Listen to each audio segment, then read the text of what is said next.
Coach Farenchak, I recently heard about a fierce rivalry between you and one of my son's coaches. Yes. You and Jeff Farney are mortal combat enemies now. Listen, he has a wrestling room. Did they take second place, I think, or maybe third? Were they third? Who won it? Third. Riverside Wrestling. Riverside won it. Yes. You guys won the WRC. Yes, we won the WRC. We took a pretty good lead. I think there was a big battle for actually second place with Chardon, Kenston, and who else was there that was in the run with it?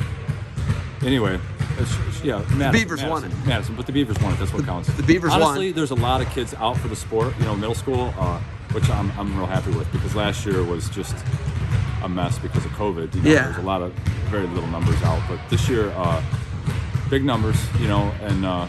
And a lot of talent coming up through, and so it's going to be great to watch from the future. You get to see it from the youth program, middle school, and then the payoffs at the high school level, and then beyond. So that's exciting because I was getting kind of nervous there. Big fork in the road for you was you're a Kirtland guy. You wouldn't shut up about Kirtland. I hear about Kirtland all the time. Kirtland's doing great. But you had this they took sixth at the Kenston.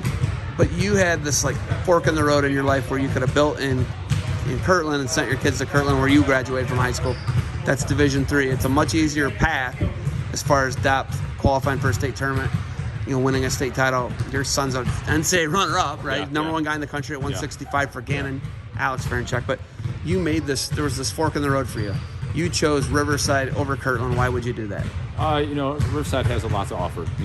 Auburn Career Center. You can go to Lakeland and take a couple years there and get your credits built up to go on off to college. It's just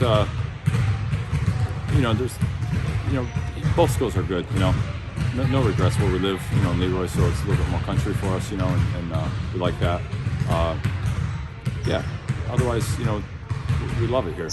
Riverside. Do you think it makes a difference? Your kid probably could have won D3, right? Would have been right there. Would have been a top 2 or 3 guy in D3. He takes 7th in D1 in Ohio. Yeah. Now he's an NCAA finalist. He's the number 1 guy in the country. Yeah. Do you think it matters where he would have gone to high school, where he is now in college? Do you think that matters? Yeah, I think chomping at the bit and wanting more. Not just achieving the top level at D2 or D3.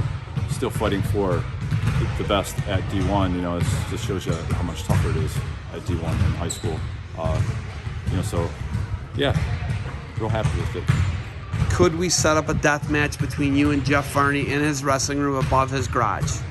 I just don't want to hurt the guy. Oh my God! I'm just kidding. I'm just kidding. Jeff's a great guy. I kept telling you that, but you guys got into it. It's very intense. The kids bought into it, and I think the kids like him there. Yeah, they're going to be okay. Yeah. And that's he coaches Ferdinand and Thomas. Yeah. Okay. Yeah. Do you feel like, hey, you see pricey videos of my kids doing stuff at youth? Do you ever? I don't know if you do. You? Yeah.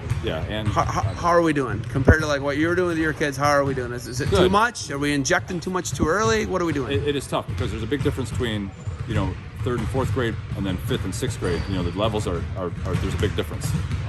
As long as the parents are bought into it and they understand and they help guide the kids along, because otherwise, if a parent doesn't understand it, they're just like, don't go to practice today, or just go ahead and quit and go out for another sport, or don't do anything at all. But if you get bought into it, you can push them, to what they can handle, and then they, move on. And that's the biggest thing. You don't want your kid to quit. You put all this time into it.